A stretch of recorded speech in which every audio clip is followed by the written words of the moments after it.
Bonjour à tous, je suis ravi de vous retrouver pour un nouvel entretien mortel. Vous savez, ces discussions, ces entretiens avec des intellectuels, des chercheurs, des universitaires, mais aussi des soignants, des gens qui sont porteurs de handicap ou qui vivent au quotidien une souffrance difficile ou qui accompagnent des mourants. Et ces entretiens sont faits pour remettre au milieu de la table une question qui est souvent mise de côté, éludée, dont on fait semblant qu'elle n'existe pas, qui est cette question de la mort. Et donc on va essayer de remettre en place une sorte de thanato-anthropologie, comme d'autres l'ont fait avant moi, de manière très très très bien aboutie, mais par ces discussions. Et puis mon espoir, c'est que finalement vous réempariez de la question, que vous aussi vous en discutiez en famille, avec vos amis, avec vos médecins, vos infirmiers, vos pharmaciens, et que nous ne laissions pas cette question de la mort nous échapper, qu'elle revienne au cœur de la cité pour qu'on soit mieux en vie. Et nous avons un prétexte dans l'actualité qui est ce serpent de mer lancinant qui revient régulièrement, qui est la question législative autour de la fin de vie et de la mort, et notamment l'introduction au calendrier parlementaire de la loi Falorni, qui a déjà été votée par les députés et qui doit être votée par les sénateurs en septembre-octobre, sur la question de l'aide active à mourir, qui est un euphémisme pour parler d'euthanasie et de suicide assisté. On va se poser la question de est-ce que cette loi est finalement le symptôme de quelque chose qui va mal dans nos sociétés, et puis est-ce qu'elle porte en elle-même une sorte de rupture dans notre vision anthropologique de la mort, dans notre relation collective à la symbolique, à l'entraide sociale, et puis à la question de l'envahissement de la technologie et de la technique dans des questions aussi intimes que la fin de vie, l'agonie ou la mort. Alors pour ce faire, moi je suis le docteur Louis Fouché, je suis médecin anesthésiste réanimateur et spécialisé en éthique et en anthropologie de la santé. Et aujourd'hui, j'ai la chance de recevoir quelqu'un que j'aime beaucoup et que j'admire, qui est Hélène Stroll-Maffezoli. Bonjour Hélène, tu vas bien? Bonjour Louis, oui très bien, merci. Ouais, merci beaucoup d'être là. C'est un plaisir et une joie et un honneur.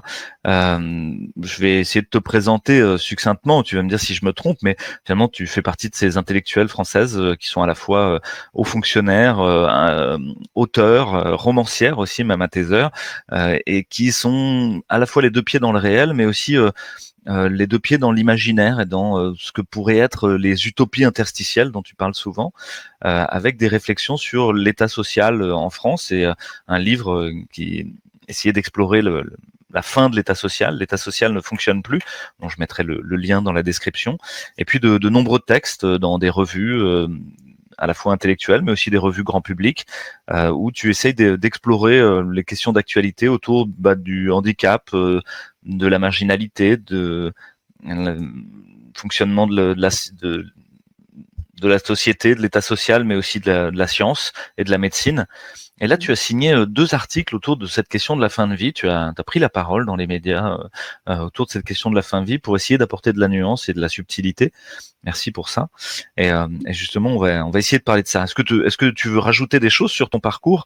Non, non, non, on dit toujours aux fonctionnaires, mais c'était une fonction très spécifique que j'avais, hein. C'est-à-dire que j'étais pas une fonctionnaire qui écrit des circulaires ni qui décide tellement, mais j'étais une fonctionnaire qui écoute, qui regarde et qui essaye de voir comment on peut améliorer les choses, puisque je faisais partie d'un service qui s'appelle l'Inspection générale des affaires sociales et qui est un service où on va beaucoup sur le terrain et où on ne sait pas, mais où les gens savent et on essaye de comprendre ce qu'ils font.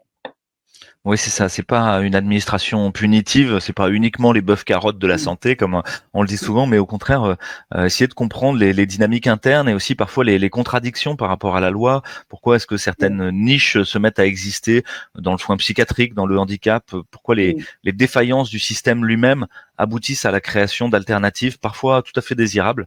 Donc c'est une des missions de l'IGAS. Ouais. Ça m'a frappé, mais parce que je pense qu'il y a deux courants, hein, le mien devient de plus en plus minoritaire quand même, qui est de regarder ce qui va bien, comment le terrain fait des choses là où finalement au niveau national la politique n'est pas capable d'énoncer des règles applicables et où finalement les gens se débrouillent avec ce qu'ils ont pour quand même organiser une solidarité active, une solidarité réelle, de proximité. Et je pense que ça, c'est très, très important et ça se fait beaucoup plus qu'on ne croit en haut lieu où on ne sait faire que des instructions très générales qui sont souvent difficiles à appliquer. Oui, oui, tout à fait. Et avec un souci dans les analyses que tu as pu produire des besoins locaux, de la réalité de terrain et de Oui, cette santé qui n'est pas forcément une seule santé sur la terre entière, mais qui est plutôt une santé communautaire oui, avec des besoins très spécifiques en fonction de l'âge des populations, de la pyramide des âges locales, des infrastructures, et qui, même sur le ressources, territoire oui. français, peuvent être différentes. Oui, oui, tout à fait, tout à fait. Bien, c'est clair. Dans le social, c'est évident. Hein, c'est évident qu'on n'organise pas l'insertion de la même façon dans la Creuse et à Paris, mais même en santé, je veux dire, le problème des déserts médicaux, bon, bien sûr, on le connaît, il ne se pose pas de la même façon.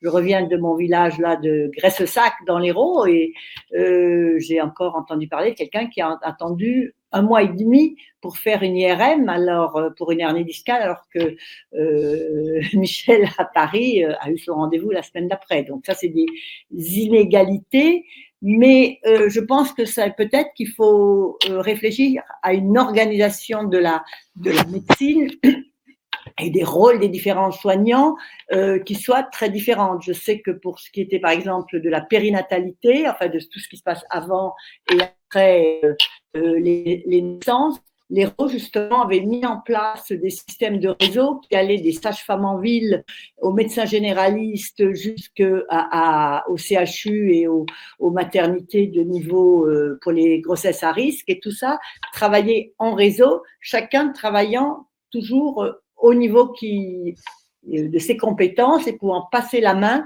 immédiatement quand il y a des compétences plus précises et des matériels plus précis étaient requis.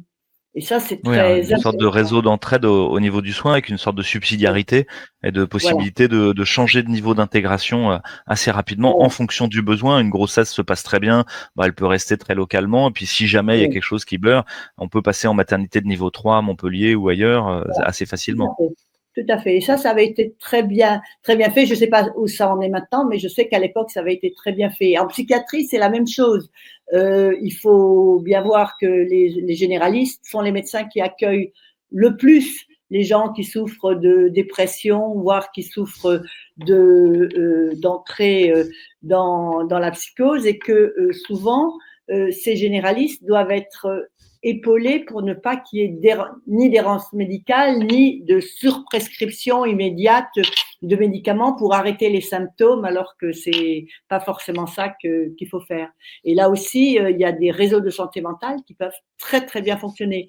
Et donc tout ça, ça n'est pas forcément une question de moyens, mais c'est souvent une question d'organisation par la base des moyens. C'est-à-dire que problème pratique par problème pratique, il faut arriver à trouver une manière de travailler ensemble. Pas C'est faire ça, des ouais. Ouais. partenariats trop institutionnels, tu vois, mais organiser les choses. Oui, comme si chacun était un petit peu enclavé, le nez dans le guidon de sa propre pratique, avec l'impression de ne pas avoir les ressources, alors que les ressources sont parfois juste à côté, avec un autre professionnel Voilà. ou un autre niveau d'intégration. Finalement, c'était un peu les inspections de dégâts, c'était un prétexte pour faire se rencontrer des gens qui ne se rencontraient pas d'habitude. Ah, alors quand ça marchait comme ça, c'était formidable. Mais quand j'arrivais vraiment à faire ça, parfois il m'est arrivé que les gens me disent, mais vous êtes vraiment inspectrice générale? Parce qu'ils n'avaient pas tellement l'habitude qu'on vienne. Voilà, parce que l'IGAS, ça peut aussi être, je ne sais pas, ce qui s'est passé avec, par exemple, avec l'IHU, hein, ça peut aussi être une inspection à charge, d'ailleurs pas très rigoureuse, comme celle qui s'est passée quand il s'agissait de critiquer l'IHU et Didier Raoult, tu vois. Et là, ça existe aussi. Voilà. Ce qui me Ouais. prouve d'ailleurs qu'on peut, en fait, on peut nous imposer des choses, mais pas tellement non plus. Hein. Quand tu veux vraiment faire ton métier rigoureusement, ben, tes chefs, ils peuvent pas t'imposer d'écrire ce qu'ils veulent. Hein. Ouais, ce qui est très rassurant, hein, ça veut dire qu'à l'intérieur d'un cadre contraint qui paraît soumis à la pression politique, hiérarchique, administrative. Au fond, on peut créer des degrés de liberté et des possibilités, des possibles qui étaient jusqu'ici insoupçonnés uniquement par une stimulation de l'imaginaire, justement, une sorte de fécondité à voilà. aller jardiner le réel. Voilà, il faut avoir l'envie de penser par soi, de penser avec les gens et pas de penser ce qu'on pense que le cabinet du ministre va vouloir entendre, tu vois. Oui, pour lui Et faire plaisir et monter hiérarchiquement. Ouais. voilà, c'est ça, avoir un beau poste, devenir un grand directeur, etc. Oui, oui, bien sûr. D'accord. Merci pour cette présentation de l'IGAS qui ramène de la nuance encore une fois. Puis je crois que c'est une des choses que tu arrives à faire avec beaucoup d'intelligence et de patience. Le texte que tu as fait dans François sur la question de la fin de vie commence justement par une expérience de terrain, une expérience personnelle.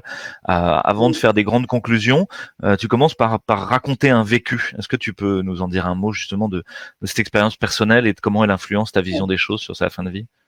Oui, c'est un ami très cher qui est mort maintenant il y a 2 ans, non, 1 an et demi, et qui est tombé, qui avait un cancer, un cancer de la prostate, sans doute un peu tardivement dépisté, ça c'est son problème, et qui ensuite a été suivi. Il a eu tous les traitements qu'on peut avoir, hein, radiothérapie, où on lui a quand même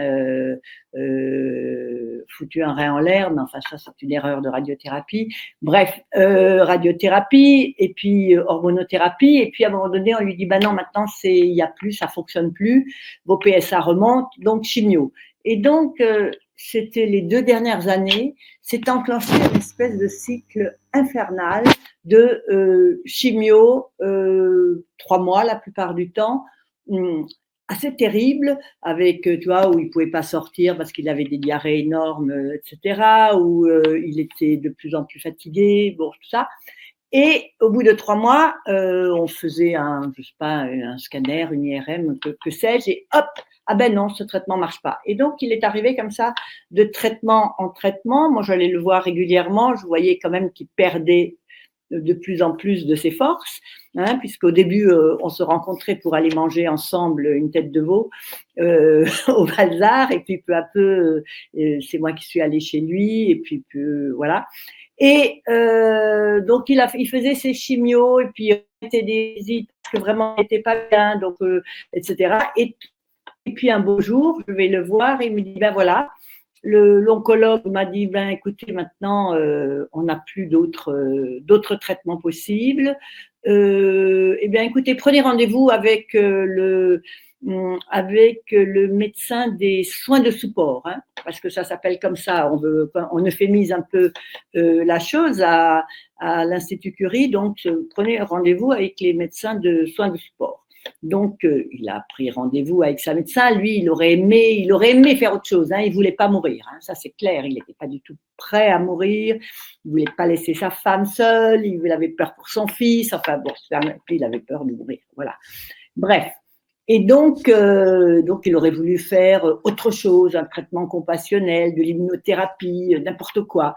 On lui a dit rien. Plus rien, vous ne rentrez dans aucun protocole, votre maladie est trop avancée. Bref, il arrive chez la médecin des soins de support qu'il ne connaissait pas, qu'il n'avait jamais vu, et il arrive avec sa femme, et cette dame lui dit, bon, monsieur, nanana, et qu'est-ce que vous avez prévu pour votre fin de vie, monsieur?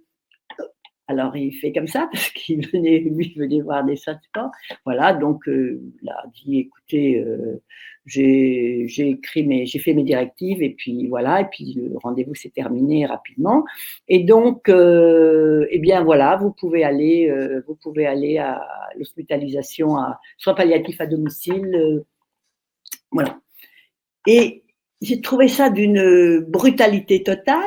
Le fait qu'il ne voit plus son oncologue, d'ailleurs, plus personne, n'a plus vu personne. D'ailleurs, c'était terminé, plus aucun rapport avec toute l'équipe soignante qu'il avait suivie jusque-là. Et donc, soins palliatifs à domicile, qui ont plutôt été bienveillants et ont bien marché, mais enfin, qui ont mis un certain temps à se mettre en place, qui souffraient du manque de personnel, c'était quand même pas très longtemps après la crise Covid, le confinement, ça manquait de soignants, donc les gens manquaient. Bref, voilà. Sa femme a voulu qu'il fasse, il voulait rester à domicile, donc il est resté à domicile et il est décédé pas facilement, sous morphine, donc il ne souffrait pas, mais quand même il avait des hallucinations et tout, c'était dur. Il n'y a pas eu de geste ni de sédation profonde, ni d'autres accélérations. Et sa femme m'a dit joliment, à un moment donné, c'était tellement dur pour lui que j'ai appelé sa mère, et que sa mère était morte, et que je lui ai dit, allez, viens prendre ton fils, parce qu'il n'en peut plus. Et puis il est mort le lendemain. Voilà. Donc, je crois que ça a été très très dur pour sa femme. Ça m'a fait beaucoup réfléchir, parce que je me suis dit que les fins de vie et le besoin que ça se termine, c'était aussi les proches, souvent, hein, parce que c'est trop dur pour les proches, hein, et donc tout ça m'a fait beaucoup réfléchir. Je pense que mon ami n'aurait pas voulu il voulait même pas de la sédation profonde, et il aurait surtout pas voulu de l'euthanasie ou du suicide assisté. Il s'est battu jusqu'au bout, jusqu'à ce qu'il accepte de mourir. Après, moi, c'est passé avec les gens qui sont au-delà, je n'en sais rien, mais disons que c'était véritablement sa manière de mourir et sa seule manière de mourir. Et ça m'a fait beaucoup réfléchir sur ce qu'on appelle le choix, parce que mon ami était un type véritablement un progressiste, hein, toute sa vie s'est battu pour la liberté, pour l'IVG, il s'est battu contre le racisme, il s'est battu pour les droits sociaux, il a fait véritablement sa carrière à l'IGAS, mais aussi comme directeur départemental des affaires sociales, véritablement parce qu'il pensait que c'est ça qu'il fallait faire. Donc c'était pas du tout, je dirais, des principes. C'était simplement que l'acceptation de mourir ne relevait pas d'une décision, voilà. C'est une acceptation, et je pense que c'est ça la mort quand même. Voilà. Ouais, merci pour ce témoignage fort. On sent que ces expériences nous touchent au fond. Elles nous renvoient un miroir mimétique sur aussi notre propre mort, notre regard aux choses. Elles viennent, comme tu dis, convoquer une sorte de passage, de moment de transition. On sent que ton ami était un grand vivant, au fond, quelqu'un qui s'est battu une grande partie de sa vie contre la maladie, pour les droits sociaux, pour différentes choses. Donc il y a toute cette idée un peu d'une vie trépidante, en lien avec le monde directement, et ce moment-là où on lui propose, comme tu dis, de manière un peu euphémisée, des soins de support, parce que si on avait marqué soins palliatifs, en gros, ça voulait dire, bon, vous avez compris, quoi, en gros, c'est foutu, mais qui quand même lui fait un grand choc avec cette idée que, est-ce que vous avez un projet sur votre fin de vie? Je trouve ça intéressant quand tu dis ça, parce que on voit bien le protocole du soignant de soins de support qui essaye de faire au mieux, mais qui est complètement à côté de la plaque sur son patient, qui lui, non, moi je veux vivre, j'aimerais plutôt une chimio de plus, ou je sais pas quoi.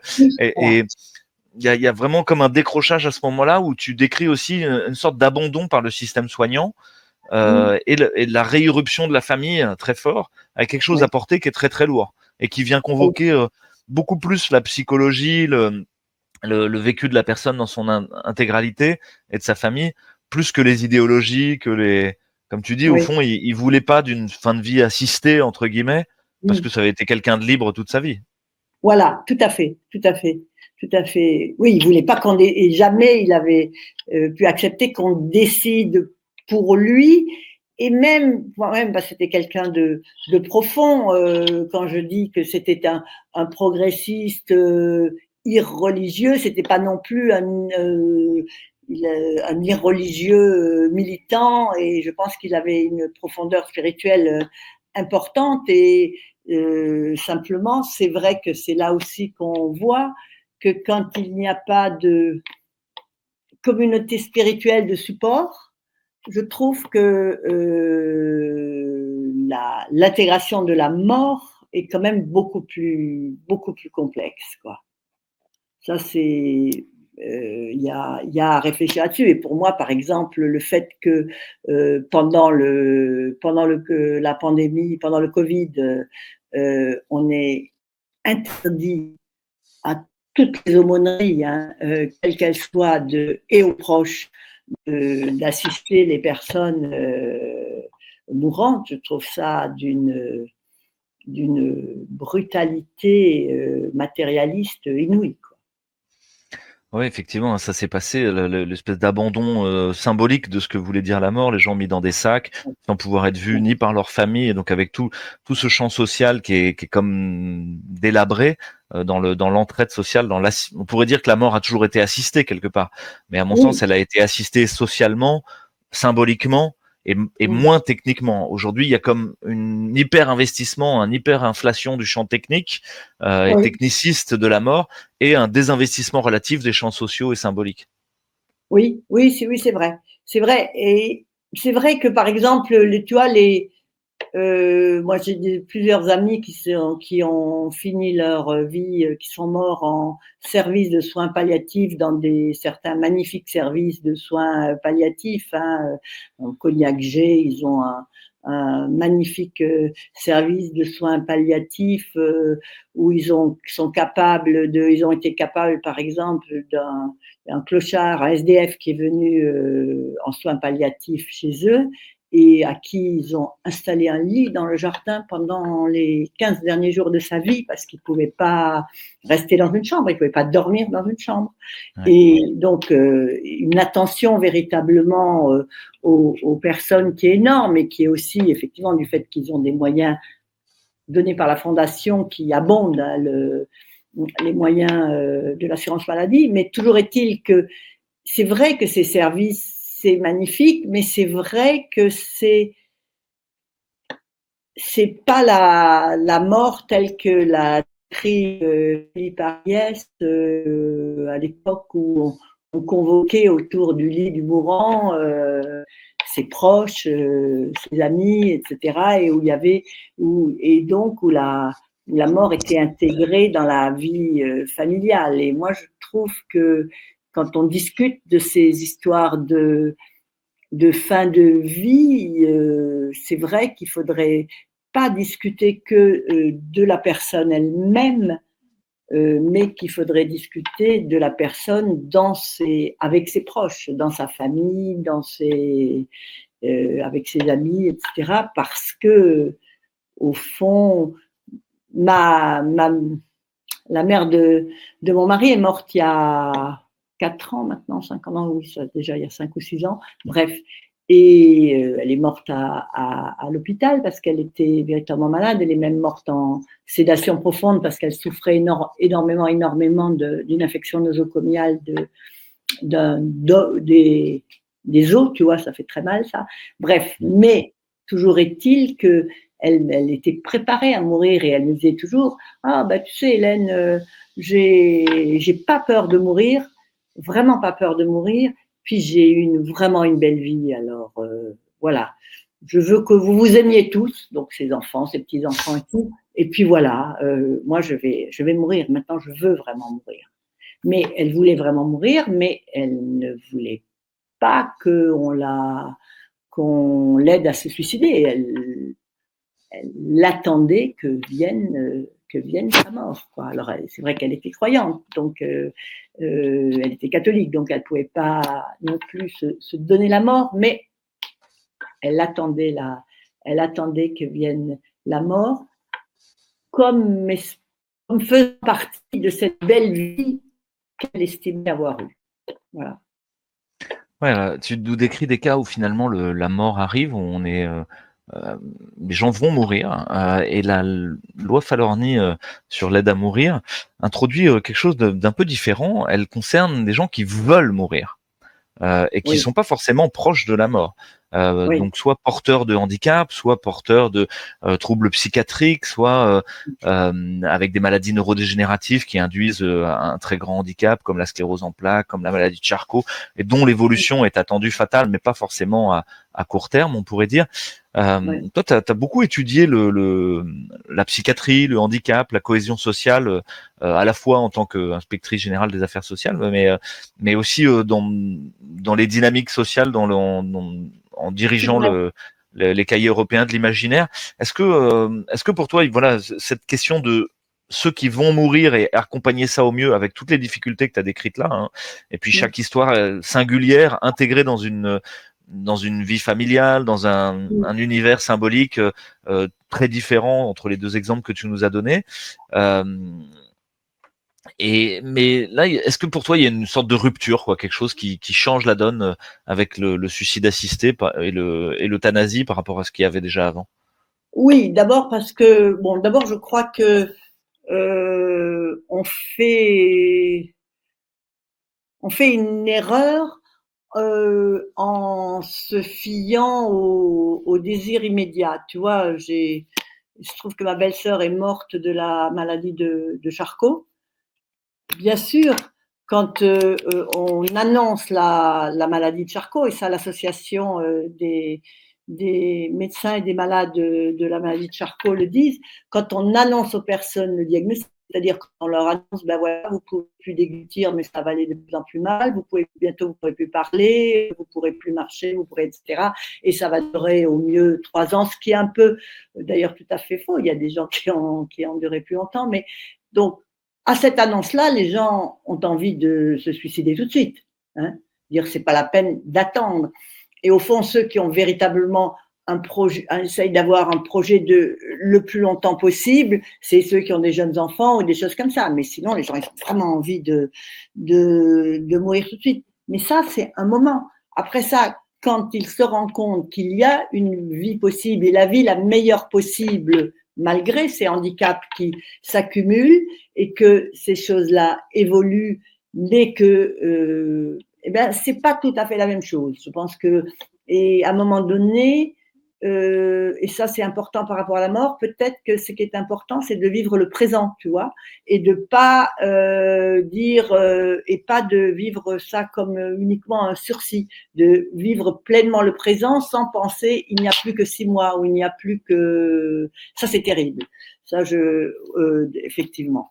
Ça c'est la première chose. D'autre part, moi pour la psychiatrie, alors là je suis véritablement assez inquiète parce que bon, j'ai pas mal travaillé avec des soignants en psychiatrie.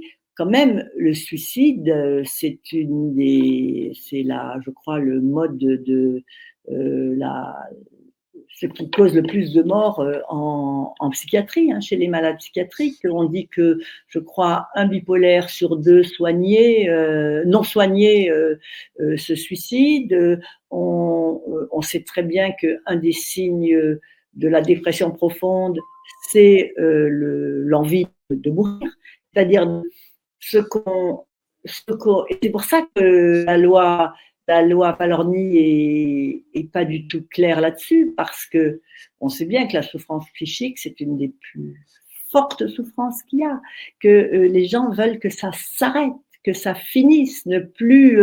Quand tu parles avec moi j'ai quand même dans tout mon travail souvent j'ai vu des malades, des groupes de malades, etc. Et donc c'est vrai que la souffrance psychique, par exemple, d'une personne bipolaire qui est dans un état de dépression profonde, c'est terrible.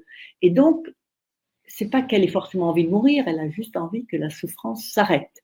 Et à un moment donné, c'est le seul moyen que peuvent voir les gens s'ils n'ont pas accès aux soins ou si les soins ne fonctionnent pas, c'est de mourir. Et donc, je trouve que une loi qui donnerait 2 jours de décision aux personnes qui véritablement veulent mourir parce qu'elles ont une souffrance intolérable, c'est terrible. Il faut quand même savoir qu'en France, la plupart des gens qui souffrent de dépression s'adressent d'abord à des généralistes, qui d'ailleurs leur délivrent des médicaments je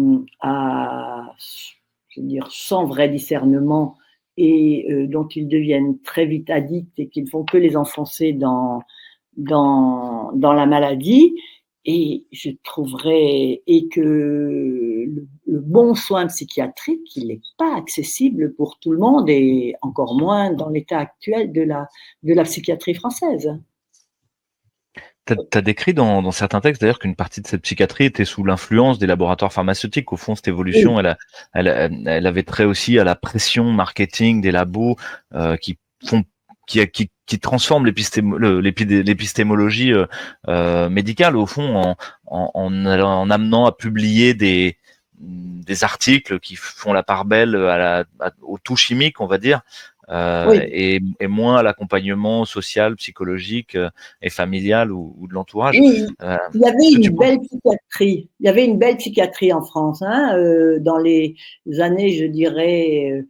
D'ailleurs, curieusement, où on l'accusait beaucoup de contrôle social et tout, mais malgré tout, la psychiatrie dite de secteur, c'est-à-dire avec tout un système de soins hors de l'hôpital, ambulatoire, hein, avec un système, avec des établissements qu'on pouvait fréquenter de jour ou de nuit, ou bien à mi-temps, ou bien, etc., avec des infirmières qui venaient à domicile voir si le malade arrivait à bien prendre son traitement, avec une des dernières choses qui s'est mise en place et que je trouvais assez formidable, avec les groupes d'entraide mutuelle, les fameux GEM, qui sont des groupes de malades souffrant de troubles psychiques et qui se réunissent entre eux pour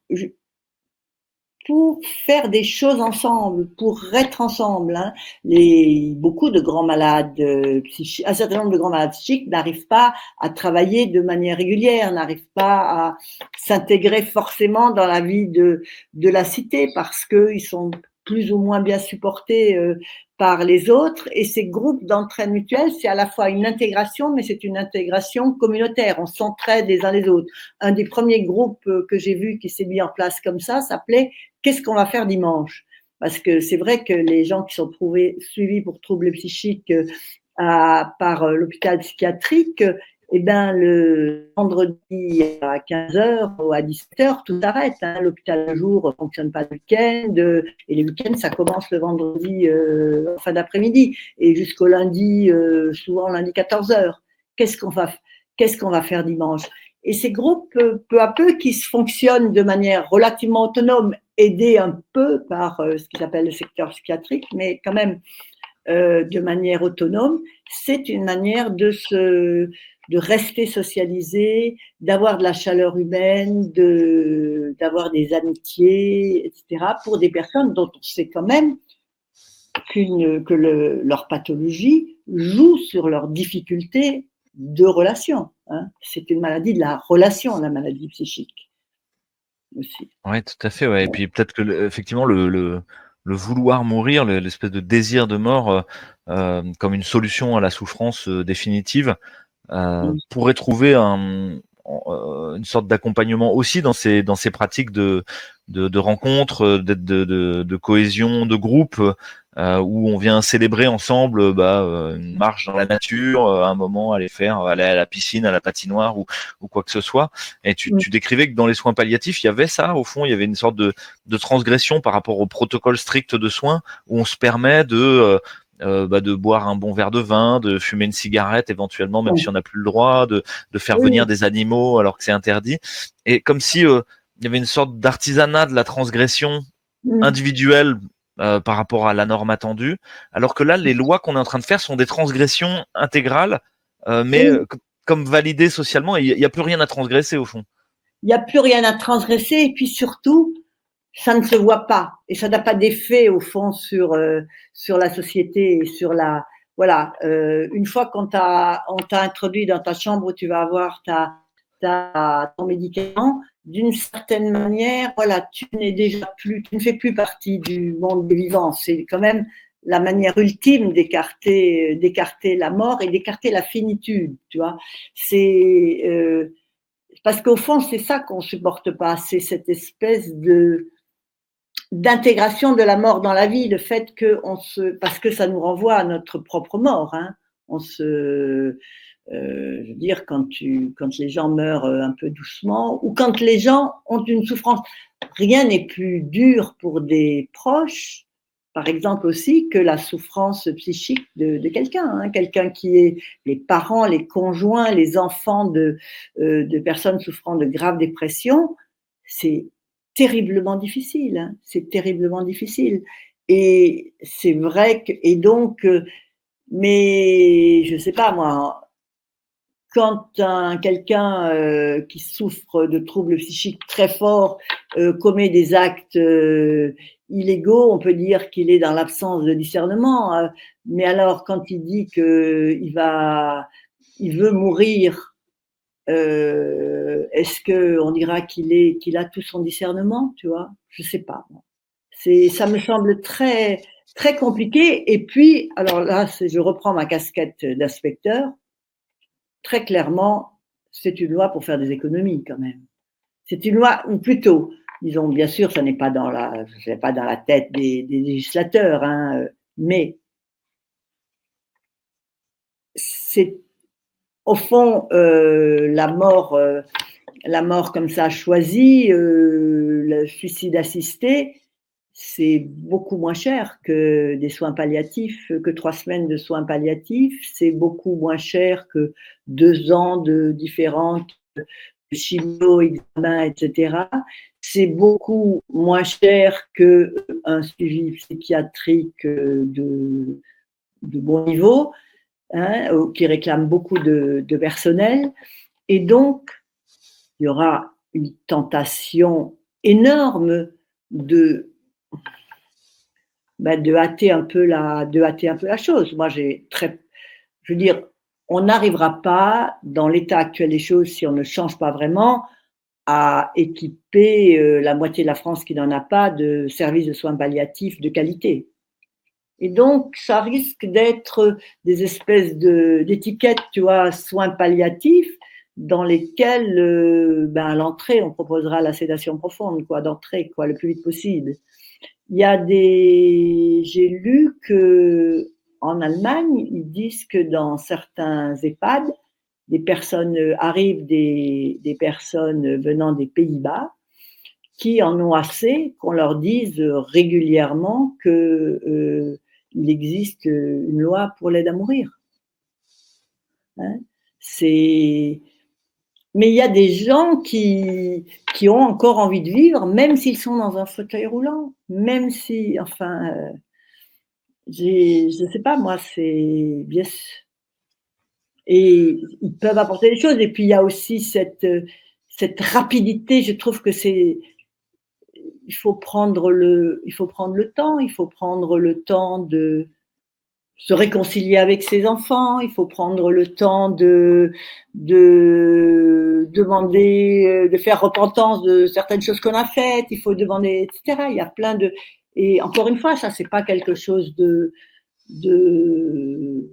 religieux, c'est dans toutes les, je veux dire, c'est anthropologique. Et je trouve que cette manière où tout d'un coup les hommes et les médecins se sentent maîtres de la vie et maîtres de la mort. En fait, ils croient que c'est l'aboutissement. Hein. Si j'ai le choix de ma mort, d'une certaine manière, c'est comme si je la niais, quoi. Moi, quand je discute avec des gens, en plus, sans scrupules, plein de bonne santé, je veux dire, quand tu es en bonne santé, comment peux-tu… Moi, je ne sais pas ce que je dirais. Je ne sais pas ce que je dirais si je souffre. Je ne sais même pas ce que je dirais si demain on m'annonce que j'ai telle ou telle maladie et que j'en ai pour 3 mois. Peut-être que je dirais, allez, tout de suite. Je ne sais pas, mais je ne peux pas supporter cette espèce de positivisme du choix individuel. Voilà. Parce que ça, je trouve que c'est quelque chose qui joue sur l'ensemble de la de la société. Et ça touche pas seulement, c'est tout notre rapport collectif à la vie et à la mort qui est touché par ces choses-là. Il y a plusieurs choses qui me frappent dans ce que tu dis. La première, c'est cette idée que loin de, tu as cité Ariès, hein, mais qu'on est assez loin de ce commerce intime avec la mort qu'on pouvait entretenir autrefois, que la mort est comme mise à distance, évacuée, on n'a pas envie de la voir, on n'a pas envie de voir la souffrance de l'autre. Je me souviens d'une phrase qui m'avait choqué chez un ami dont l'épouse était très malade d'un cancer métastatique, et je lui demande comment elle va, et il me dit, elle fait chier, elle souffre. Et comme si pour lui c'était insupportable de regarder ça en face, qu'effectivement il vaudrait mieux l'évacuer. Et donc dans cette idée de la perte de ce qu'on appelle le commerce quotidien intime avec la mort, il y a cette idée de la confier aux commerçants quelque part. De dire bon bah ok on va en faire commerce pour de bon, et tu mets en relief ces enjeux un peu interlopes, on pourrait dire, qui sont pas dans les lignes de la loi, qui sont marqués nulle part, mais donc quand même effectivement un rapport de fond d'Apol est sorti, donc c'est un think tank libéral qui a tout de suite repris en main cette question en disant bah oui effectivement on ferait 1,5 milliard de départ de coûts en moins si on met cette loi en place. Et effectivement, je discutais avec Jean-Frédéric Poisson sur ce sujet aussi, qui est non seulement politicien mais philosophe, et qui a beaucoup réfléchi sur cette question de la bioéthique et des soins palliatifs, et qui me disait que les projets de loi, enfin la proposition de loi avait été influencée par des textes écrits par les mutuelles elles-mêmes. Qui étaient arrivés en disant voilà on va faire une partie de la loi, vous inquiétez pas, on va mettre tout ça en place de manière technique, ça va bien se passer. Et j'avais eu aussi ce témoignage de gens qui sont dans les soins palliatifs qui nous disaient oui on essaye d'accompagner, mais quand même on nous explique que la durée d'hospitalisation doit pas être trop longue. Faudrait mourir bien, mais pas trop, mais quand même vite. Oui, pas plus de 3 semaines, quoi, hein, parce que voilà, c'est ça. Hein. Et d'ailleurs, l'entrée dans les services de soins palliatifs, puisqu'il n'y a pas assez de place pour tout le monde, elle est véritablement. Ils essayent de savoir combien de temps. Et à la limite, d'ailleurs, remarque, il arrive qu'ils renvoient les gens à la maison, ce qui est plutôt bien quand ils les renvoient de bonne, quand ils peuvent retourner chez eux, et que les prédictions et les prévisions médicales, qui ne sont pas toujours quand même heureusement toujours exactes, s'avèrent fausses, quoi. Oui, non, ça c'est vraiment compliqué cette histoire. Mais il faut bien réfléchir à tout ça, parce que c'est aussi lié. Je veux dire, la question d'argent elle est liée à deux choses. Elle est liée d'abord au prolongement grave progrès médical quand même de la vie, et dans des états dans lesquels autrefois tu mourrais quand même plus tôt. Hein.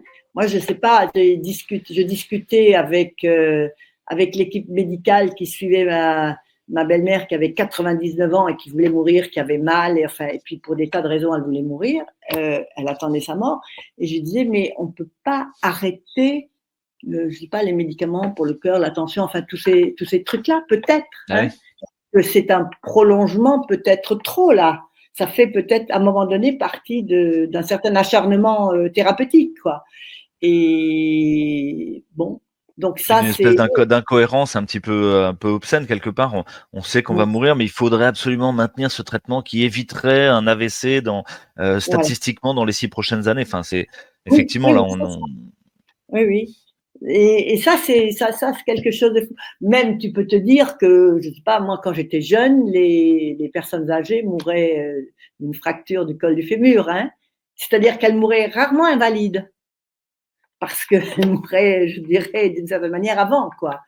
Donc, c'est vrai que, donc, il faut réfléchir dans cet horizon de progrès, de prolongation de la vie, qui ne peut pas être jusqu'au bout une vie en bonne santé et autonome. Et dès lors, est-ce que la seule solution à la grosse perte d'autonomie serait le suicide assisté? Moi, je sais pas, tu vois, c'est une vraie question. Il faudrait peut-être réfléchir un peu avant, quoi. Oui, finalement, il y a un vrai problème, cette perte d'autonomie, qui vient nous impacter. Effectivement, j'ai beaucoup de témoignages autour de moi de gens qui s'occupent de leur vieille maman ou de leur vieux papa et pour qui c'est très difficile d'avoir ce miroir de la souffrance, de la finitude, du Mm. handicap, de la perte d'autonomie, et qui sont pris dans une ambiguïté, à la fois, on se dit bon peut-être qu'il vaudrait mieux qu'elle meure ou qu'il meure, mais on n'ose pas s'avouer parce qu'il y a comme une réflexion coupable quelque part. Et puis Oui. de l'autre côté, on essaye de lui donner à manger, même si elle veut pas manger, de continuer, comme tu dis, ses médicaments pour la tension, pour le Oui. cœur. Alors même qu'on pourrait dire bon, ben, elle veut plus manger, etc. Moi, je suis là peut-être pour autre chose. Donc c'est comme si il y avait un vrai souci, un vrai problème, mais on donnait une fausse solution Oui, avec ça. moi je connais une vieille dame qui, dans sa maison de retraite, avait fait signer elle avait signé elle-même, et puis toutes les vieilles dames autour avaient signé un papier comme quoi elles refusaient la pompe alimentaire, hein. Donc voilà. Mais après se pose la question, moi, quand je suis allée dans des EHPAD et tout, quand même la moitié des personnes, parce que maintenant les gens arrivent quand même pas en très bon état, hein, en EHPAD, ils mangent mixé. Alors quand c'est sympa, c'est aliment par aliment mixé, mais dans un certain nombre de cas, c'est tout mélangé. Alors c'est pour éviter les fausses routes, mais alors après, quand on te donne mixé à la petite cuillère, comme moi, je sais pas, ça pose quand même. Moi, ça me pose On un est on n'est problème. pas loin de la pompe d'alimentation, quoi, justement. Voilà, voilà, voilà, voilà. Et donc ça, c'est quand même une vraie question. Et en même temps, on fait pas véritablement. Alors, on les maintient en vie, trop, à mon avis, hein, quand même. Moi, j'ai connu une dame comme ça qui avait vécu 13 ans en institution. Les 6 dernières années, elle pouvait plus s'asseoir. Elle ne savait plus s'asseoir, elle ne savait plus manger, elle ne savait plus rien faire. Et on la nourrissait à la petite cuillère, et régulièrement, elle criait. Et on disait, ah oui, c'est vrai, elle a perdu la tête, elle crie. Non, jusqu'au jour où il y a quand même un médecin qui a dit, elle a peut-être mal. Et effectivement, elle avait des douleurs, c'est ça qu'elle criait. C'est-à-dire qu'on fait attention, on la maintient, mais on la maintient même pas sans souffrance. Donc ces questions-là, il faudrait réfléchir. Dans les EHPAD, il faudrait réfléchir. C'est difficile pour les soignants d'accompagner les gens et pas vers la guérison, tu vois, de les accompagner, et puis voilà. Ils en sortiront pas, ils en sortiront dans un cercueil. Donc et ça aussi, c'est compliqué. Et toutes ces choses-là, peut-être que on veut pas trop les voir, et qu'il y a quelque chose dans cette loi progressiste et un peu comme ça qui croit que finalement on peut tout faire, quoi. Ça restaure une espèce de toute puissance de la technologie, quoi. Jusqu'à mourir sans douleur, jusqu'à mourir sans te rendre compte que tu meurs, quoi. Voilà. Oui, c'est un non-renoncement à l'idéal performatif, Oui, de l'occidental postmoderne, à la oui, fois individualiste, progressiste, matérialiste, et qui n'arrive pas à lâcher ça, et y compris jusqu'au bout, quoi. oui. Euh, Et tu vois, dans le secteur de la santé et du soin, c'est aussi quelque chose qui est lié au fait que finalement, toutes ces fonctions, peu à peu, ont été professionnalisées. Elles ont été non seulement mutualisées par une solidarité, mais cette solidarité organisée par le système de sécurité sociale, etc., fait que tout échappe finalement un peu à la sphère privée, intime. Il y a une publicité, moi, qui m'énerve un peu, je crois que c'est la Poste, hein, qui fait Petit Frère, ça s'appelle, ou un truc dans le genre. Et donc, en gros, Christine, il faut qu'elle aille voir sa maman tous les jours parce que et pour s'assurer qu'elle n'est pas tombée, pour s'assurer qu'elle a bien mangé, etc. Il faut qu'elle y passe le matin, et puis en sortant le soir de son travail, il faut encore qu'elle passe la voir et tout. Heureusement, Petit Frère existe, et maintenant, elle a quelqu'un qui l'appelle tous les jours pour lui dire que tout va bien chez sa maman. Je me dis, oui, mais enfin, peut-être que la maman, elle aimait bien aussi voir, tu vois, c'est pas équivalent. Je sais très bien qu'elle n'ait pas besoin d'y aller matin et soir, mais on fait pas comme si c'était équivalent, quoi. Oui, et puis le marketing est fait pour finalement moins pour la vieille maman que pour l'aidant et en Bien disant bah sûr. voilà on va vous soulager de ça encore une fois, suffit de Oui, payer oui, quoi. oui, voilà. Oui, oui, oui, oui, oui. Ouais, non, non, c'est compliqué tout ça. Alors, il suffit de payer. Du coup, comme on est dans un système organisé de cette manière-là, on va avoir une revendication un peu égalitaire. Donc, au bout d'un moment, on va dire, on va mutualiser les frais. Et donc, c'est vrai que après ça, eh bien, il y a des trous dans le budget et de l'État. Et hop, il faut. Et donc, je pense que cette loi est dangereuse. Hein. Euh, Jean-Marc Sauvé a écrit un article, c'est pas du tout, je m'attendais pas du tout à ça de lui, mais il a écrit, c'est l'ancien vice-président du Conseil d'État et c'était le président de la SIAZ, hein, c'est un conseiller d'État juriste et il a écrit un article dans le recueil de Emmanuel Hirsch, Fin de vie, ça s'appelle, hein, dans lesquels lui il tire il connaît bien l'État, il a été secrétaire général du gouvernement, etc. Il connaît vraiment bien le système. Et lui, il dit véritablement que c'est une loi qui va laminer les plus pauvres, hein, que les plus pauvres, les plus vulnérables, les gens isolés, il y en a quand même énormément, vont être poussés vers l'acceptation du suicide assisté. Hein. Il faut quand même savoir que dans les EHPAD, il n'y a pas tellement de gens qui ont des visites régulières. Hein. Il n'y a pas tellement de gens. Et donc, et puis il faut savoir aussi, par les temps qui courent, que c'est une charge très lourde pour les enfants et les petits-enfants, financière. Mmh. Hein, ils payent beaucoup, soit parce qu'ils renoncent à l'héritage de la maison ou de choses comme ça, soit sinon ils payent, s'il n'y a pas d'héritage et qu'ils ont un peu d'argent, ils payent chaque mois et ça peut faire beaucoup hein, quand vous touchez quand tu touches 1200, 1400 euros par mois et que tu dois payer 200 euros par mois pour l'EHPAD de ton parent, voire plus si tu es enfant unique, c'est quand même c'est lourd. Et je pense que du coup, d'ailleurs, ça va faire des choses très compliquées parce que les vieux vont se sentir obligés d'en finir. Les jeunes se sentiront coupables d'être soulagés que ça finisse. Et tout ça ne va faire que rendre les choses encore plus difficiles. Je trouve déjà qu'on est dans une société assez agressive en ce moment. Et je trouve que voilà, ça va pas arranger les choses. Et ça m'énerve quand du haut de leurs 40 ou 50 ans, des jeunes cadres parisiens décident que c'est mon choix et d'ailleurs, voilà, vous m'en empêcherez pas, laissez-moi avoir ma loi. Mais c'est pas pour eux que c'est dangereux. Hein.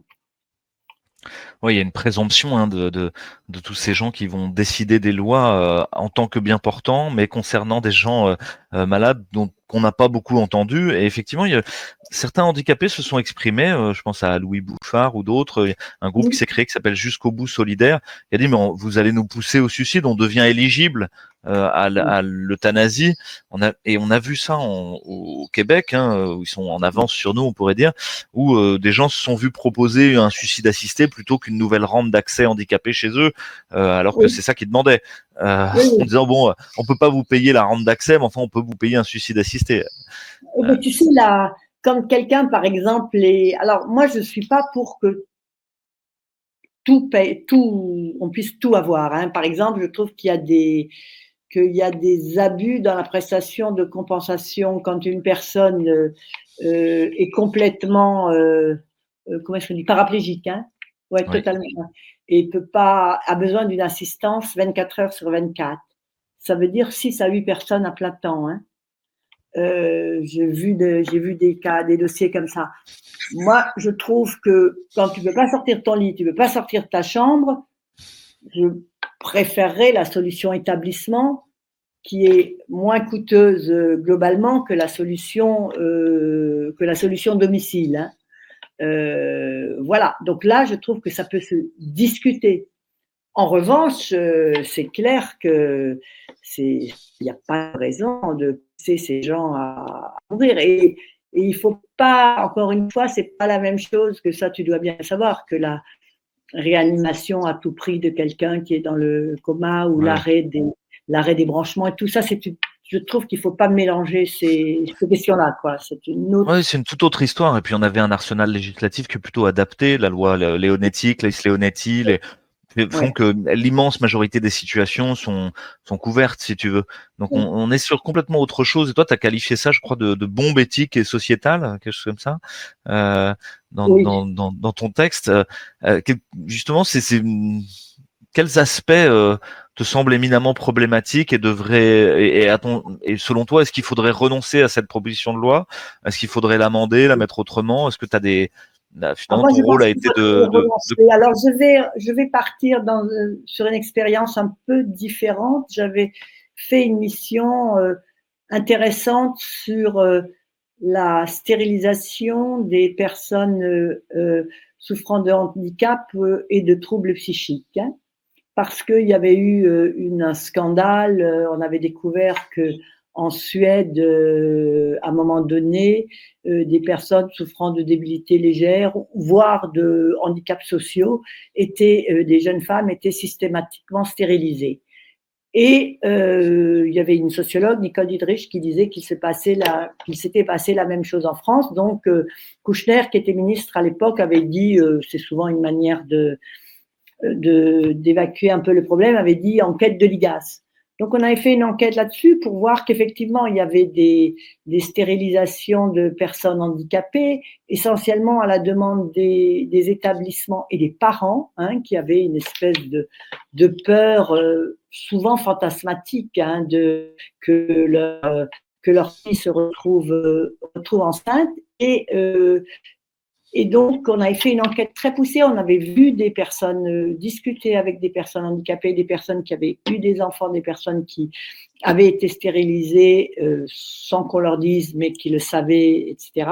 Donc, et puis, on avait vu un vieux psychiatre, enfin, il était pas si vieux que ça, qui était Tomkiewicz. Tomkiewicz était un enfant juif polonais qui avait sauté du train conduisant sa famille à Auschwitz à 12 ans et avait passé le reste de la guerre alternativement caché dans la forêt ou caché dans les placards, enfin, etc. Et qui était venu en 45-46 en France et qui avait fait des études de médecine. Et il était pédiatre et il était pédopsychiatre. Hein, et il avait ouvert d'ailleurs un très bel établissement pour enfants. Bref. Et alors, Tom, puisqu'on l'appelait comme ça, m'avait dit une chose. Il avait dit, on peut, dans presque tous les cas, toutes les femmes ne peuvent pas forcément avoir un enfant sans que ce soit vraiment très difficile pour cet enfant. Hein. Il ne faut pas se raconter l'histoire, pas tellement le handicap, pas la question de la transmission, mais simplement la capacité à s'en occuper. Donc, faire un enfant pour ensuite le retirer, c'est quand même pas ce qu'il y a de mieux. Mais, dit-il, ces cas sont quand même rares.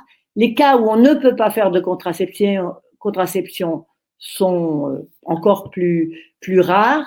Et véritablement, disait-il, si vous avez une femme qui est une grande psychotique délirante, nymphomane qui veut absolument être enceinte, eh bien, si vous n'arrivez pas à lui imposer une contraception, etc., eh bien, peut-être que vous pourrez la stériliser. Mais il disait, mais il ne peut plus, après Auschwitz, il ne peut plus y avoir de loi qui autorise ça. Il ne peut pas y avoir de loi qui autorise la stérilisation forcée. Et voilà. Et donc, dans le cas rarissime, eh bien, il faut transgresser la loi. Voilà. Il faut prendre la responsabilité de la transgresser. Alors, on n'a pas eu le droit d'écrire ça. Hein. Mes collègues n'ont pas voulu que j'écrive ça, mais on l'a sous-entendu. Résultat, eh bien, 2 ans après, à l'occasion de la loi sur le tu sais, sur le rallongement de la durée pour l'IVG, hein, du délai, on a introduit la possibilité, la légalisation de la stérilisation pour tout le monde en France, ce qui n'existait pas avant. Hein. Et pour les handicapés, on a fait exactement ce qu'il ne fallait pas faire. On a fait une commission. Donc, on interroge une commission composée des représentants des familles et des représentants de l'établissement. C'est-à-dire les gens qui ont le plus peur que ces femmes soient enceintes, que ça gêne l'ordre. Et donc, et je n'ai jamais obtenu qu'on aille refaire une enquête pour voir comment ça se passait. Donc, je ne sais pas comment ça se passe. Mais disons, quand la loi organise quelque chose d'aussi compliqué que ça, il faut bien savoir que ça se passera dans le secret, qu'on ne l'évaluera pas, que ce sera quelque chose d'assez brutal. C'est pour ça que ça me fait très peur et je trouve que sur ces choses-là, il ne faut pas légiférer. Voilà, ça ne relève pas de la loi. Ça relève de la vie. Voilà, tout ne relève pas de la loi. Ouais, tout à fait. J'avais tenu des propos qui ressemblent peut-être un petit peu à ce que tu dis. Tu vas me corriger si je me trompe, mais en disant qu'au fond, si quelqu'un s'organisait avec sa famille, son médecin, un infirmier, pour partir en douceur à un moment qu'il juge opportun dans sa maladie ou dans sa souffrance, ma foi, tout le monde Oui, fermera les yeux tranquillement. C'est quelque chose d'intime qui a été construit de manière artisanale, qui échappe à voilà. toute règle du jeu, mais qui est au fond la meilleure solution pour cette personne-là et qui a été obligé de s'en occuper avec les gens autour de manière réelle. C'est pas un protocole qui a été appliqué de manière froide et Voilà. administrative. C'est quelque chose qui au contraire a été et moi j'ai pas grand-chose à en dire. J'ai pas de religion Voilà. dogmatique là-dessus. Moi non Je, plus. je, qui suis-je pour juger, on pourrait dire. Voilà, Euh, et, exactement. Non, non, mais je suis tout à fait d'accord avec ça. Moi, je connais aussi une personne dont le père avait, tu sais, pris le cocktail là de l'association pour le droit à mourir dans la dignité. Et voilà, il était très âgé. Son médecin lui a dit que ça y est, il était aveugle et qu'il pouvait plus rien faire pour qu'il puisse lire, etc. Il en avait assez, il avait vécu assez, il a gentiment fait des lettres à ses enfants pour dire que voilà, et puis bon, c'est comme ça, tu vois, où je connais un vieux mineur à Graisse-Sac qui, parce qu'il mettait une demi-heure pour aller de ses toilettes à sa chambre, tellement il était essoufflé par la silicose, s'est tiré une balle, voilà, c'était dommage pour la personne qui l'a trouvé. Mais à part ça, je veux dire, qu'est-ce qu'on est pour juger ça, quoi. C'est ça, je peux. ouais, le suicide reste une liberté à partir du moment où il Oui, deviendrait un droit. Ce serait comme ôter la liberté et le mettre dans les contraintes réglementaires du droit. oui. Au fond, on serait exproprié de cette liberté-là. Voilà. Alors moi, c'est vrai que, alors le suicide reste une liberté quand il n'est pas contraint par, je dirais, qu'il n'est pas un des symptômes de la maladie psychique. Je me souviens quand j'ai présidé le groupe d'évaluation de la loi sur l'hospitalisation sous contrainte, hein, là, j'avais commencé, ça, j'étais pleine un peu bête, quoi. Donc, j'ai commencé par dire à mon groupe que, ben oui, en tout cas, le suicide restait une liberté. Je ne sais pas pourquoi on parlait de ça. Et il y a un monsieur que j'ai appris à connaître, qui était formidable, qui s'appelait Monsieur Lachaussée, qui était le père d'un garçon qui souffrait de troubles bipolaires et qui s'est suicidé. Et, euh, et il m'a reprise en me disant, oui, enfin, c'est une liberté, si ce n'est pas sous la contrainte de la maladie psychique, qui empêche la personne d'avoir son discernement et de réellement être libre, quoi. Et ça, c'est véritablement compliqué. Et quand je dis ça, je critique pas du tout la personne parce qu'elle s'est suicidée. Je dis que tous les suicides ne sont pas des choix, je dirais, en plein discernement. Oui, et puis c'est finalement tout le travail de la psychiatrie d'essayer de prévenir le suicide quelque part. Oui, Ça voudrait dire que oui, cette loi a un article qui prévoit ce qu'on appelle un délit d'entrave. oui, C'est-à-dire que ceux qui voudraient essayer que quelqu'un ne se suicide pas ou n'aille pas vers de l'euthanasie seraient passibles de prison et de peine et d'amende lourde. c'est Il y a souvent comme y a quelque chose là. Qu'est-ce qu'ils vont faire, par exemple, avec le système? Tu sais, ils ont mis en place dans les services d'urgence psychiatriques quand il y a des gens qui font des tentatives de suicide et qui passent 3-4 jours hospitalisés en psychiatrie. Après, il y a tout un système où on téléphone à un proche, on téléphone régulièrement à la personne. Je veux dire, à mon avis, pas formidable, parce que c'est des gens qui ne connaissent pas là. Hein, c'est un service qui appelle la personne en disant ah, comment ça va, etc. Bon, bref, vous prenez bien vos médicaments, tout va bien, etc. Bon, alors ça, hein, qu'est-ce qu'on va en faire? On mettra ça en place. Le suicide, c'est la première cause de mortalité chez les 18-30 ans, hein, je crois. C'est très, très important. Hein. Alors, qu'est-ce qu'on va faire de ces jeunes? Des jeunes qui rentrent dans la psychose, c'est les âges de début de la psychose. La psychose, avant qu'elle soit stabilisée, qu'on ait pu mettre en place tous les soins, c'est une grande difficulté. On connaît quand même les grandes dépressions aussi de ces âges-là. Alors, qu'est-ce qu'on fera? Ouais, finalement, un de nos interlocuteurs dans ces entretiens mortels discutait de la biopolitique de Foucault, et en disant mais on est en train de passer avec cette loi même plus à une biopolitique, mais à une thanatopolitique. C'est-à-dire que tout problème complexe va être résolu par une solution simpliste qui est bon, bah de toute manière on vous propose la mort.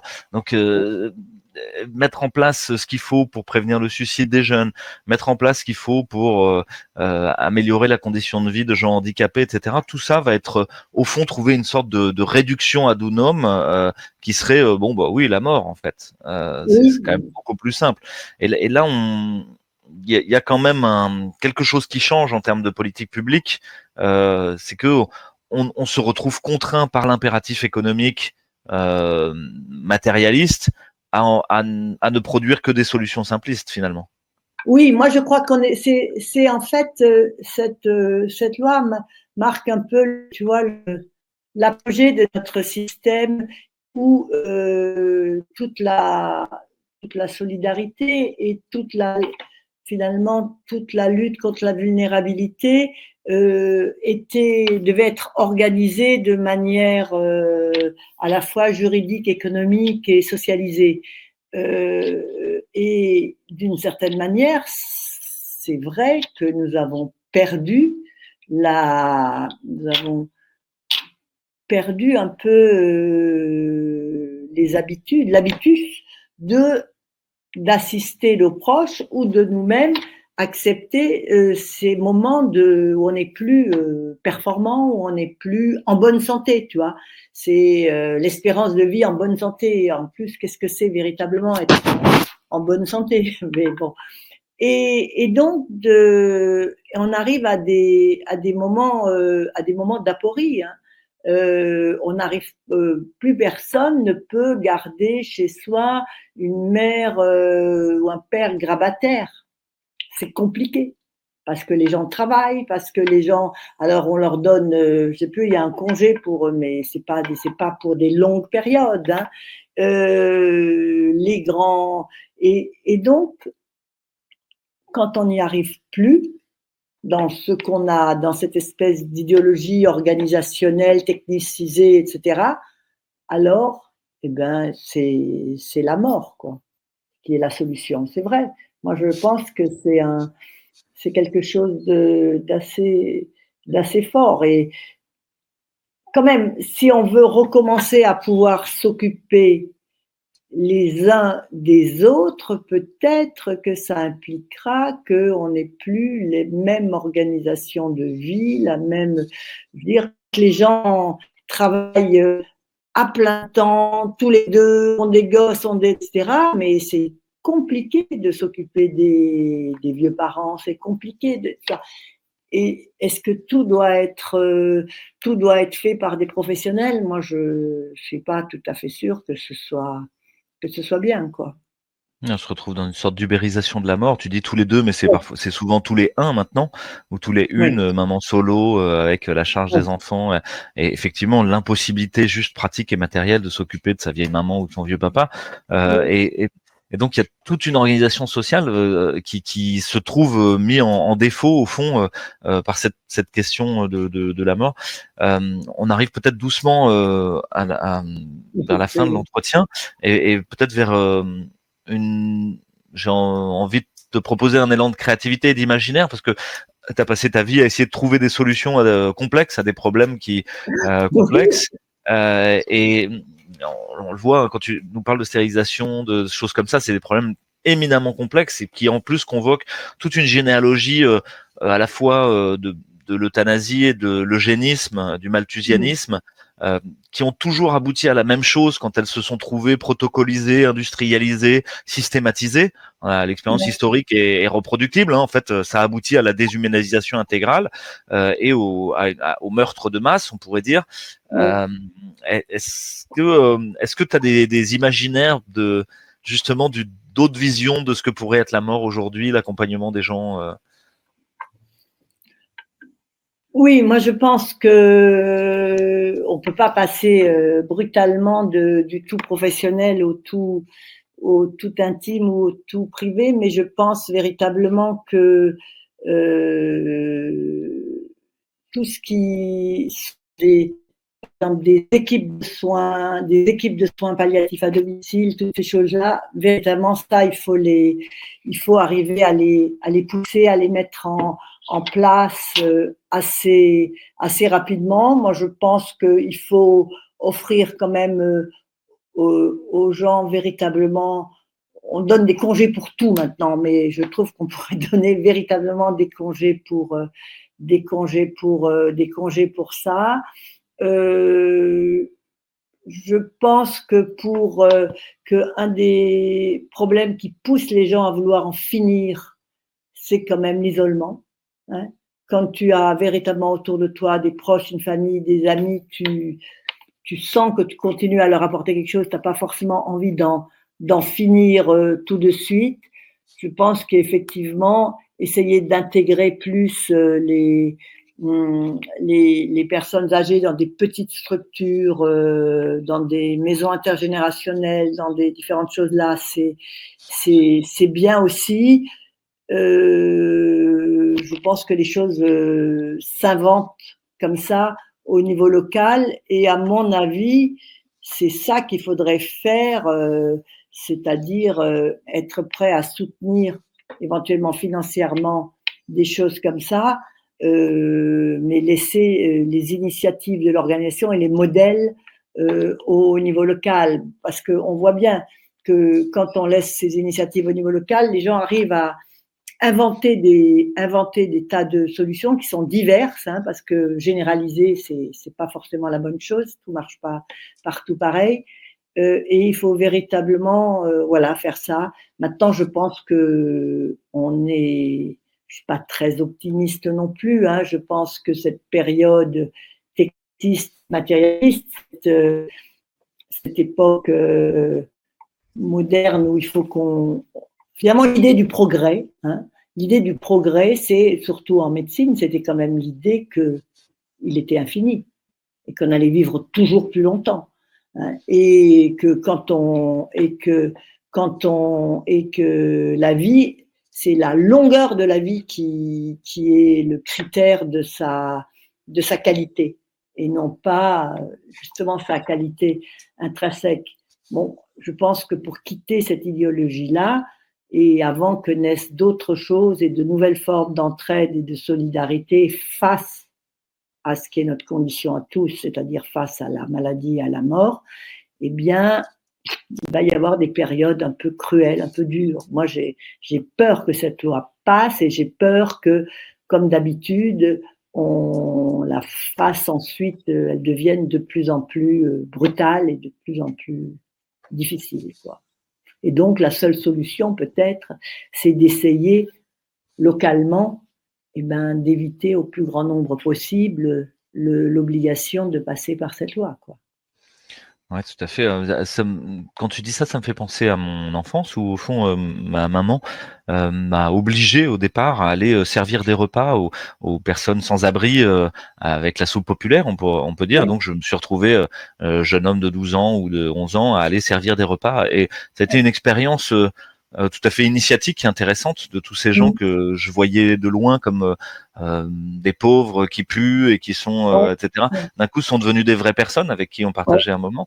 Et oui, puis elle m'a poussé aussi à aller euh, pousser les petits vieux à l'hôpital pour les emmener à la messe le dimanche matin pour ceux qui oui, voulaient y aller. Et donc je poussais oui, les fauteuils roulants de personnes âgées mm, régulièrement dans l'hôpital à côté de chez moi. Et c'est pareil, c'était très dur au départ en tant que jeune homme, j'avais tout sauf envie de oui, faire ça, mais je me suis rendu oui, compte de à quel point c'était précieux, à quel point aussi ce moment de oui, rencontre qui était la messe en l'occurrence, mais ça pourrait être un autre moment social, oui, oui, oui, tout à célébration fait. quelle qu'il soit, était une sorte de fête précieuse pour ces gens alors même que moi, ça me paraissait complètement incompréhensible. Ouais. Et je vois que dans cette entraide-là, il y a aussi quelque chose d'initiative pour celui qui aide. Oui, tout à Bien fait. sûr, c'est important pour les gens qui sont, mais dans toutes les histoires qu'on me raconte d'accompagnement de fin de vie, il se passe quelque chose chez celui qui accompagne. Oui, Euh, Bien sûr, ça aide celui qui part, mais enfin, on espère. Et c'est de l'ordre de l'initiation. oui. Euh, Oui, oui. Ma belle-mère, peu avant de mourir, regardait une petite vidéo de son arrière-petite-fille qui allait avoir 1 an. Et donc, elle me dit, ah, elle marche. Et puis, elle se penche vers le calendrier et elle dit, ah, mais elle va avoir 1 an là. Et puis, elle me dit, tu vois, une qui part, une qui arrive. Et c'était magnifique, ça nous a tous dit quelque chose, c'est-à-dire que c'était ce calme par rapport à la mort était quelque chose qui était une vraie leçon de vie pour tous, quoi. Et je ah ouais, pense que tout à fait. c'est Ouais. important. Ouais, merci pour toutes ces réflexions, malgré une sorte de pessimisme aussi. On sent il y a cette injonction à revenir au banal, à réinvestir le quotidien, que cette loi n'aurait aucune raison d'exister au fond si nous étions capables de donner le temps, l'énergie à, la- à, à mettre ça au milieu de la table et à essayer d'en parler, à renoncer à notre propre rêve de progrès et de performance. Tu disais que on nous vend le progrès, mais il y a une sorte de mensonge. Hein. Cette loi se Oui, présente comme un progrès, mais et comme si les soins palliatifs étaient avant. Mais c'est pas vrai. On n'est jamais oui, allé jusqu'au bout des soins palliatifs. Puis on pense à oui, toute la généalogie eugéniste ouais. et existe. Bon, on revient à Sparte, quoi, en fait, hein, une société où Oui, il s'agit oui, de se battre et on élimine les inutiles. oui, Euh, Ça, c'est pas oui. du progrès, c'est Sparte, quoi. Oui, alors que tu vois, dans les sociétés paysannes, la grand-mère qui pouvait plus rien faire, quand même, elle surveillait les petits quand même. Et c'était important. Moi, j'ai été élevée à la campagne, j'ai quand même beaucoup vu ça, et ma propre grand-mère. Donc, ça, c'est véritablement important. Mais c'est vrai que, tu vois, tous les tenants de cette loi, bien sûr, nous considèrent un peu comme des réactionnaires, hein, et disent tout le temps, mais c'est moderne, on peut pas, vous êtes complètement, nous on est moderne, oui, ben, jusqu'où ira la modernité? Je pense que l'autre chose, c'est ce que disait Testard, hein, ça sera le tri pré, prénatal à partir de synthèse ou de je ne sais quoi, ce sera le tri prénatal poussé selon les compétences, puis selon les choix, parce qu'après tout, quand on dit tout le temps c'est mon choix de vouloir avoir un fils plutôt qu'une fille, c'est mon choix de vouloir qu'il ait les yeux bleus, etc. Voilà. Et c'est absolument, c'est un monde terrifiant, hein, c'est un monde terrifiant qui nous est préparé par quand même, moi je les connais, ces espèces de hauts fonctionnaires et de hauts cadres qui vivent hors sol, qui ont jamais les mains dans la terre, jamais les mains dans la cuisine, jamais torchent leurs enfants, et encore moins aident à se laver leur grand-mère, quoi. Donc, et l'idée qu'ils se font et ça les terrifie la mort, et ça les terrifie l'idée de perdre leur capacité. Hein. Moi, et donc ils répondent Oui, comme et puis ça. derrière la perte de cette capacité, on entend le discours et souvent il faudrait mourir dans la dignité. Sous-entendu, vous avez perdu votre dignité parce que Oui, vous êtes incontinent ou parce que vous avez voilà. perdu la boule, etc. Et ça questionne la définition même de la dignité humaine qui, pour ceux qui l'ont posée, Oui, normalement échappe à ces conditions performatives.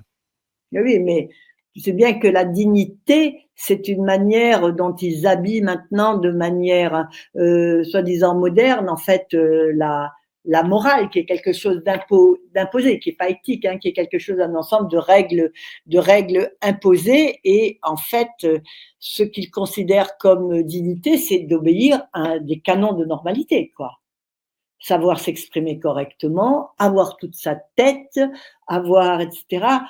Mon Dieu, mais c'est pas très grave d'avoir des trous de mémoire. Moi, j'ai connu quelqu'un qui avait un parent Alzheimer et qui disait, à partir du moment où j'ai plus cherché à le corriger tout le temps, Ouais. eh bien, on avait plaisir à se voir. Voilà. Donc, il faut arrêter avec cette histoire de dignité, parce que quand il y aura plus de boulot pour un grand nombre de gens, qu'est-ce qu'on fera parce que les handicapés sociaux, on sait quand même que on les pousse vite vers le handicap mental, etc. Hein. Donc, comment est-ce que tout ça, c'est vrai que c'est une société compliquée. C'est pas étonnant. Ça prend véritablement la suite de ce qui s'est passé pendant le Covid, hein, qui nous a bien montré comment finalement c'était une espèce de capitalisme sauvage, productiviste, matérialiste qui gouvernait le monde, quoi. Ouais, tout à fait. Hein. Finalement, cette loi est une cerise sur le gâteau, mais tous les symptômes sont déjà là d'une maladie beaucoup plus profonde de notre Occident postmoderne.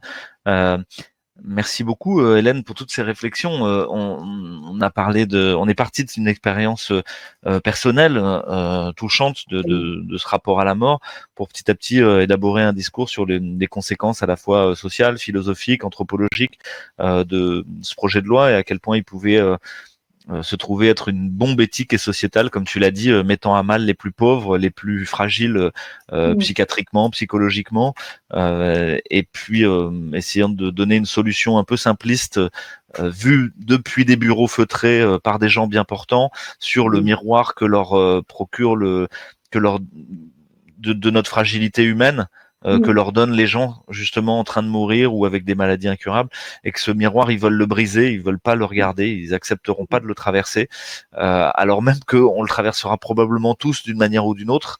On peut quand même penser que cette loi effectivement risque de passer et que malgré ça, elle va pas épargner des souffrances, elle risque d'en créer encore plus. Oui. Euh, Beaucoup de situations de plus en plus problématiques parce que échappant de toute manière à la règle. Toute la question aussi du meurtre qui pourrait être déguisé.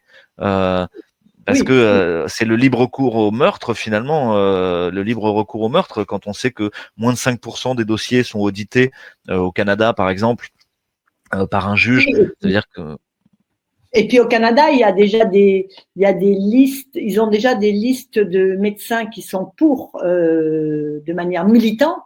Et donc, de toute façon, puisqu'il faut deux avis, mais quand le second avis est négatif, en fait, tu as une liste, tu peux t'adresser à un autre médecin qui sera forcément affirmatif, parce qu'il y a des gens et c'est ça à quoi il faut faire attention, hein, il y a des gens qui traitent ça comme on traite un problème de liberté de suicide, c'est-à-dire, voilà, vous l'avez demandé, c'est OK, quoi. Et après, c'est effectivement la question du meurtre et la question de la culpabilité quand c'est pas le meurtre, c'est de n'avoir pas pu l'empêcher, la question de la culpabilité aussi des personnes qui resteront. Hein. C'est compliqué. Mais c'est vrai qu'on entend peu de voix, sauf celles des professionnels, finalement, J'ai pas entendu que dans le secteur de la psychiatrie, il y ait des gens qui Alors moi non plus, j'avais pas entendu. Et puis on a discuté avec un psychiatre qui s'était rebellé pendant le Covid sur les mesures d'enfermement des soignants, Ouais, etc. Il y a des patients. Il y a un ouais. vrai problème et qui fait partie d'un groupe de psychiatres justement qui se sont levés contre cette loi en disant mais ça va pas Ah, du tout quoi.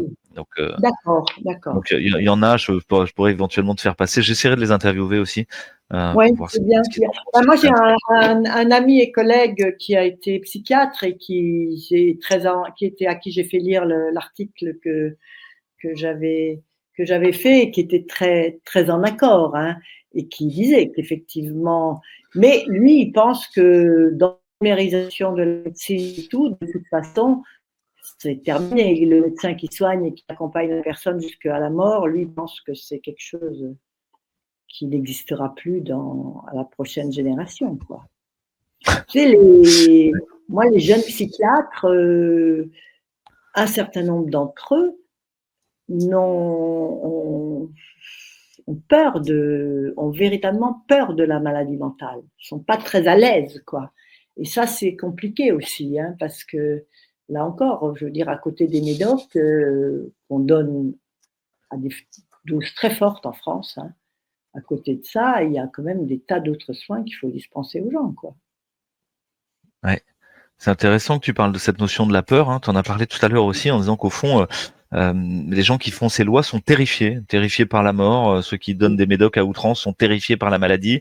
Et on a l'impression que à chaque fois qu'on aborde un problème en ayant peur, au fond, on Oui, aboutit à des solutions idiotes. On cherche à évacuer le problème plutôt qu'à le résoudre.